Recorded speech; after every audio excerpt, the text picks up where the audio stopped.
SST इलिट्स, साधारण पंछियों की असाधारण उड़ान।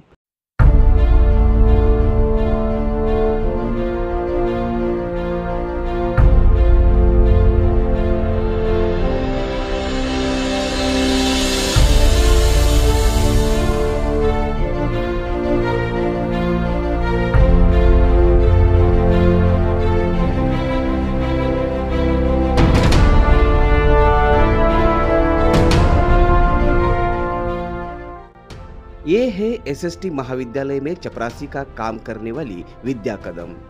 वह 14 साल से इस महाविद्यालय में मेहनत और प्रामाणिकता से सेवा दे रही है। 30 साल के बाद गरीबी के कारण अपने माँ बाप के घर उन्हें अपनी पढ़ाई अधूरी छोड़नी पड़ी थी। एसएसटी महाविद्यालय जैसे विद्या मंदिर में काम करते करते ज्ञान की ज्योति उनके दिल में फिर से एक बार जली।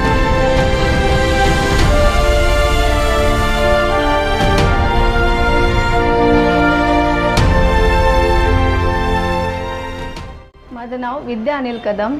मी एसएसटी कॉलेजमध्ये गेल्या 14 वर्षापासून शिपाई या पदावर काम करीत आहे।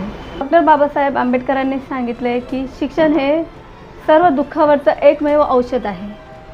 ते मी हे बाबासाहेबांचे विचार मी मनात घेतले आणि अवघ्या 30 वर्षानंतर मी 10वीची परीक्षा दिली। 12वी पास झाले। शिक्षण घेतल्याचा खरा आनंद आज मला कळला। उनकी पारिवारिक एवं कार्मिक जिम्मेदारियों को निभाते निभाते विद्या जी ने अपने 30 वर्ष के खंडे के बाद शिक्षा का अभाव पूरा किया है। शिक्षा हर एक इंसान के जीवन में व्यक्तिगत और सामाजिक बदलाव लाती है। जिनके नाम में ही विद्या हो, वह ऐसे सकारात्मक बदलाव से कैसे महरूम रह सकती थी।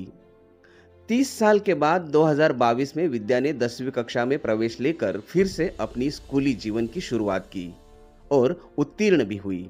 अब 2 साल के बाद भी 12वीं कक्षा में उन्होंने बेहतर कामयाबी हासिल की है। 30 वर्षानंतर मला या बेंचवर बसून लिहिण्याची संधी मिळाली आहे।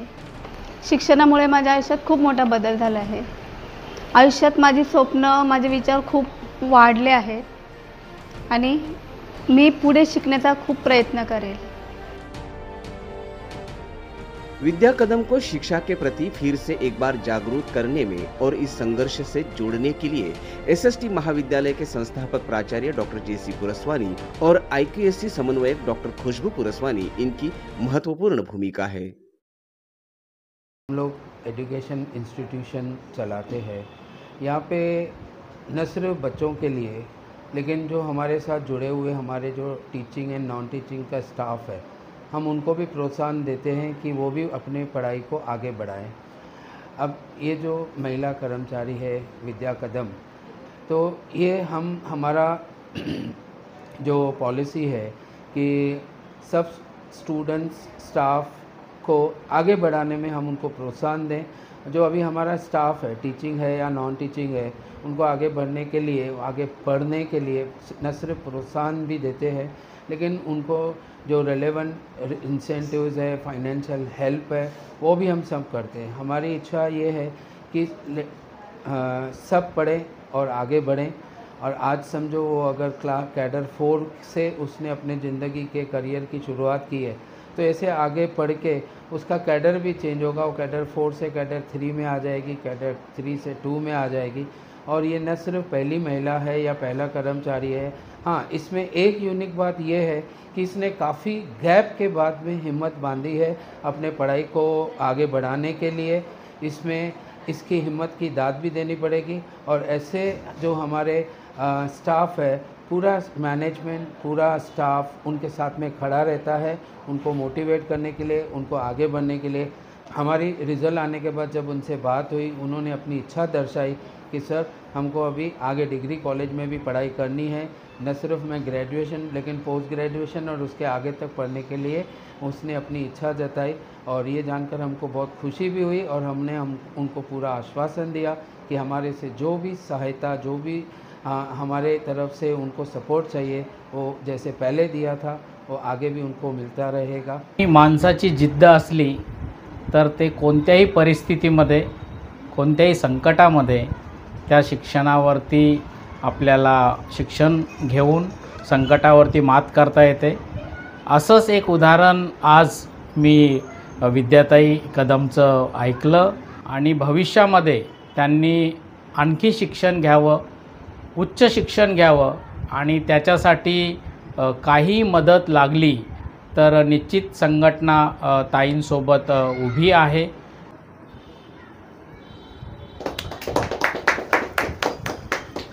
सकाळी मी 6-6:30 वाजता उठून घरातली कामे वगैरे आवरून जेवण वगैरे बनवून सकाळी 9 ते 10च्या दरम्यान मी कामाला जायची.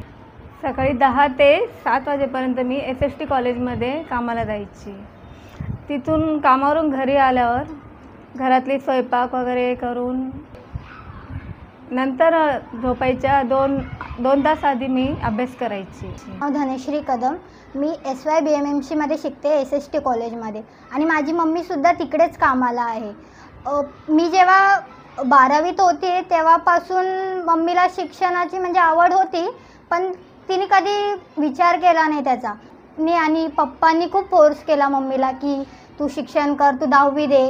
मग मम्मीने थोडं मनावर घेतलं आणि 10वी पास केली आणि त्याच्यानंतर 4 वर्षामध्ये तिचा तो अभ्यासाचा प्रवास मी जवळून पाहिला आहे. तिने जे अडचणी सहन केल्या अवघ्या 4 वर्षामध्ये, की ती घरचं काम करून, बाहेरचं काम करून, आम्हाला सांभाळून क्लासेस करून वेळ काढणं खूप अवघड गोष्ट है या वयामध्ये. विद्या कदम जैसे एक चतुर्थ श्रेणी महिला कर्मचारी को पुनर्शिक्षित कर उसे उत्कर्ष की चरण सीमा पर लाना और स्वाभिमानी भावना के साथ उसके चेहरे पर खुशी दिलाना, यही तो है वास्तव में महिला सक्षमीकरण. हालातों से डरकर अपनी शिक्षा का दामन छोड़ने वाले ऐसे कई सारी महिलाओं के लिए विद्या कदम आज एक मिसाल बन चुकी है.